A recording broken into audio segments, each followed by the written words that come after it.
Hello friends. काफ़ी दिनों से वीडियोस नहीं बन रही थी। एक्चुअली थोड़ा प्रॉब्लम था, तो बाकी अभी प्रॉब्लम नॉर्मल हो गया है, कोई दिक्कत नहीं है। अब आज से आपको कंटिन्यू वीडियो मिलेगी। मेरी कोशिश तो यही रहती है हर बार कि आप लोगों को लगातार वीडियोस दूँ, लगातार जानकारी दूँ। लेकिन क्या करूँ, अब अकेला ज़िंदगी है तो सब काम मेरे को ही करना पड़ता है।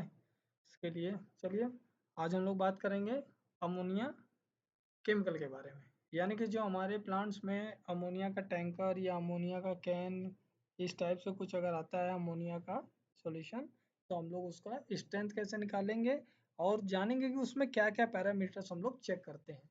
जैसे कि आपने देखा होगा ज़्यादातर पावर प्लांट्स में और पीटीपी प्लांट्स में हम लोग अमोनिया की डोजिंग करते हैं वाटर को एल्कलाइन करने के लिए। ठीक है, तो वही जो सॉल्यूशन यानी कि केमिकल कहें या तो सॉल्यूशन जो हमारा बाहर से आता है परचेस होके, उसमें हम लोग क्या क्या टेस्टिंग करते हैं वो सब जानकारी हम लोग इस वीडियो में देखेंगे। तो दोस्तों, अगर आप लोगों ने अभी तक मेरा यूट्यूब चैनल सब्सक्राइब नहीं किया है तो प्लीज़ सब्सक्राइब कर लीजिए। और अगर ऐसी जानकारी अपने दोस्तों के साथ शेयर करना चाहते हैं तो प्लीज़ ज़रूर कीजिए, क्योंकि जानकारी से ही लोगों की बुद्धि बढ़ती है, ज्ञान बढ़ता है। अगर ये जानकारी आप अपने तक सीमित रखेंगे तो दूसरों का ज्ञान नहीं बढ़ पाएगा। इसके लिए इसकी डेली प्रैक्टिस करते रहिए, इसका डेली रिवीजन कीजिए और अपने दोस्तों को भी आप रिवीजन करने की सलाह दीजिए। चलिए दोस्तों, वीडियो में आगे बढ़ते हैं और देखते हैं कैसे हम लोग स्ट्रेंथ निकालते हैं। तो सबसे पहले हम लोग क्या करेंगे, एक कॉनिकल फ्लास्क ले लेंगे जो इस शेप का रहता है, आप देखे होंगे लैब में। तो लगभग वो आपका 200 ml का होना चाहिए, या तो आप 100 ml का भी लेंगे तो भी चलेगा। उसके बाद हमें क्या करना है, उस सैंपल में से जो सैंपल आया है, यानी कि अब एग्जांपल के तौर पे अगर वह किसी टैंकर में आया है या तो फिर वह किसी ड्रम में आया जो 200 लीटर होता है, या तो वह 50 लीटर के ड्रम में किसी भी फॉर्म में आया हो लेकिन लिक्विड में हो, तो उसको हम लोग क्या करेंगे, सबसे पहले उसमें से हम लोग 2 ml सैंपल लेंगे और सैंपल को इस कॉनिकल फ्लास्क में डाल देंगे। फिर उसके बाद हम लोग क्या करेंगे, add of 50 ml DM water. DM water हम लोग इसमें 50 ml डाल देंगे। फिर तीसरा क्या है, तीसरा है मेथिल ऑरेंज इंडिकेटर ऐड करना है 2 से 4 ड्रॉप। इसमें हम लोग 3 से 4 ड्रॉप मेथिल ऑरेंज इंडिकेटर डाल देंगे। इसके बाद इस सैंपल का कलर, जो अंदर का सैंपल है इसका कलर हो जाएगा येलो।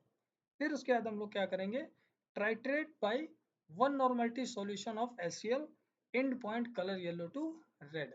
फिर हमें क्या करना है, 1 नॉर्मलिटी का जो HCl का सॉल्यूशन हम लोगों ने पहले से बना करके रखा है, उसमें से हम लोग क्या करेंगे, ट्राइट्रेट करेंगे। इसको कैसे करते हैं ट्राइट्रेट, आपको पता होगा। तो एक ब्यूरेट लेना है, ब्यूरेट लेने के बाद उसमें हम लोग ये जो हमारा 1 नॉर्मलिटी HCl का सॉल्यूशन उसको फिल कर देंगे, और जो उसका निडल पॉइंट रहता है नीचे का, वहाँ पे ये वाला हम लोग का ये वाला कॉनिकल फ्लास्क लगा करके उसको अच्छे से टाइट्रेट करेंगे, और उसके बाद जो भी ब्यूरेट रीडिंग आई है उसको हम लोग नोट कर लेंगे। ठीक है, उसके बाद क्या करना है, हम लोग को कैलकुलेशन करना है। कैलकुलेशन के लिए क्या करेंगे, सबसे पहले दिया गया है ब्यूरेट रीडिंग, यानी कि हम लोग को टाइट्रेशन करते समय कितना ब्यूरेट का रीडिंग आया है। यानी कि आप उसमें बोल सकते हैं 10 आया, 10.2 आया, 6 आया, 5 आया, जितना भी रीडिंग आएगा उसको नोट करना, क्योंकि वो बहुत इंपॉर्टेंट है और वही फॉर्मूले में यूज होने वाला है। फिर आएगा मोलिकुलर वेट ऑफ NH3। तो NH3 का मोलिकुलर आप लोग भी जानते होंगे कि 17 होता है, इसके लिए हम लोगों ने उसकी वैल्यू यहाँ पर 17 लिख दी। फिर उसके बाद मल्टीप्लाई करेंगे। फिर क्या है, numbers of HCl, normality of HCl। तो नॉर्मलिटी हम लोग को कितना लेना था, 1 नॉर्मलिटी का, लेकिन हम लोगों ने जो HCl का सॉल्यूशन बना के रखते हैं वो प्रतिदिन कुछ ना कुछ वो स्ट्रेंथ उसका घटता रहता है। इसके लिए जब भी आप अगर टैंकर का या किसी भी चीज़ का अगर आप ट्राइटेशन कर रहे हैं, इस 1 नॉर्मलिटी HCl सॉल्यूशन हो या तो कॉस्टिक सॉल्यूशन हो, आप सबका नॉर्मलिटी जरूर निकाला करिए, क्योंकि फॉर्मूले में अगर आप सपोज दैट अगर यहाँ 0.94 की जगह अगर हम लोग 1 रखते तो आंसर हमारा कुछ डिफरेंट आता। इसके लिए एग्जैक्ट वैल्यू हम लोग पाने के लिए जितना हम लोग का नॉर्मलिटी ऑफ सॉल्यूशन है HCl का, उतना ही कैलकुलेट करके हम लोग निकालेंगे और फॉर्मूले में पुट करेंगे। ठीक है, फिर आता है, फिर मल्टीप्लाई किया हम लोगों ने, मल्टीप्लाई करने के बाद फिर हम लोग 100 लिखेंगे। 100 क्यों, क्योंकि हम लोग को जो आंसर चाहिए वो परसेंटेज में है, तो परसेंटेज के फॉर्मूले में मल्टीप्लाई 100 लगता ही है, ये तो आप लोगों को पता ही होगा। फिर डिवाइडेड बाई 1000, यानी कि हम लोग एक लीटर के सॉल्यूशन को हम लोग वो कर रहे हैं, ठीक है। और यह फैक्टर भी होता है, जो 1000 है ये फैक्टर भी होता है, तो फैक्टर कैसे निकलता है वो मैं आप लोग को नेक्स्ट वीडियो में बताऊंगा। आप लोग कमेंट जरूर कीजिएगा, ठीक है, कमेंट करेंगे तो मैं यह वीडियो पक्का बताऊंगा। चलिए फिर क्या है, मल्टीप्लाई 2.3060, ये क्या है, सैंपल वेट। यानी कि हम लोगों ने जब ये 2 ग्राम लिया था, इसको कैसे लेना है वो मैं आपको बताता हूँ। सबसे पहले आप लोग को वेट बैलेंस ऑन करना है। ऑन करने के बाद हमें कोई भी कैप ले लेना है बॉटल का। जैसे कि आप देखे होंगे कि व्हाइट कलर की बॉटल्स आती हैं, उनके ढक्कन के अंदर अंदर साइड में भी एक कैप लगा रहता है जिसको बोलते हैं सील कैप। तो उस कैप को या तो ढक्कन को, जो सभी हो, इस पे आप रखेंगे। फिर उसके वजन को टेयर करेंगे, यानी कि 0 0 करेंगे। फिर जब यहाँ 0 0 शो हो जाएगा तो आप क्या करेंगे, इस सैंपल से, जो आप लोग सैंपल या लाए थे ना, इसमें से हम लोग को क्या करना है, इस ढक्कन में 2 ग्राम के लगभग सैंपल ले लेना है। लेने के बाद फिर वो जो 2 ml का सैंपल है वो इसमें ढक्कन के साइड डाल देना है। और ढक्कन को वॉश करना बहुत ज़रूरी है, कोई अनवांटेड चीज़ का उसमें मतलब कि कुछ रह ना जाए, इसके लिए उसको वॉश करने के लिए बहुत आवश्यक रहता है। तो ये हमारा सैंपल वेट हो गया 2.360। फिर उसके बाद हम लोग का जो आंसर आया दोस्तों, वो आया है 7.04%। यानी कि जो हमारा इस टैंकर में अमोनिया भरा है या आया है, उसका जो स्ट्रेंथ है सिर्फ 7.04% है। फिर क्या निकालते हैं हम लोग, उसका डेंसिटी निकालते हैं। डेंसिटी निकालने के लिए और भी फॉर्मूले हैं, जैसे कि आप देख सकते हैं कि पिछले वीडियोस में मैंने दिखाया हुआ है कि डेंसिटी कैसे निकालते हैं। तो आप लोग वहां से भी जाकर देख सकते हैं, या तो फिर आप नॉर्मली क्या करेंगे, एक 100 ml का मेजरिंग सिलेंडर लेंगे, वो भी कांच का ट्रांसपेरेंट। उसके अंदर आप लोग लगभग 150 से 200 ml हमारा हाइड्रोमीटर जाएगा। अगर 100 वाला है तो 100 जाएगा, 200 ml वाला 200, लेकिन 100 ml में भी आप उसको ट्राई कर सकते हैं। तो 100 ml में डालने के बाद आप क्या करेंगे, एक 0.9 से 1 कैपेसिटी का हमारा हाइड्रोमीटर लेंगे और उसमें डिप कर देंगे। और डिप होने के बाद जहाँ पर भी उसकी वैल्यू शो होती है वो हमारा क्या हो जाएगा, डेंसिटी, वो हम लोग नोट कर लेंगे। चलिए, अभी हम लोगों ने यहाँ देखा क्या, स्ट्रेंथ प्लस डेंसिटी। फिर अभी हम लोग तीसरा देखते हैं, ये आ गया सिलिका। हम लोग उसमें सिलिका और क्लोराइड भी चेक करते हैं, क्यों, क्योंकि वह अमोनिया हमारा सिस्टम में डोजिंग होता है। और सिस्टम में डोजिंग अगर हम लोग ज़्यादा करेंगे तो उसकी वजह से हमारा सिलिका, क्लोराइड और भी पैरामीटर्स हमारा बढ़ जाता है, क्योंकि आयंस इंक्रीज होगा तो जाहिर सी बात है कि वाटर पैरामीटर्स हमारे इंक्रीज हो जाएंगे। इसके लिए हम लोग उतना ही डोज करते हैं, ऑप्टिमम डोज सुना होगा आप लोगों ने कि ऑप्टिमम डोज कितना करना है, यानी कि जितनी ज़रूरत है उतना ही डोजिंग करना। तो उसके लिए हम लोग ये भी चेक करते हैं। तो अगर सिलिका चेक करेंगे तो कैसे करेंगे, एक हमें 100 ml का बीकर लेना है, प्लास्टिक बीकर।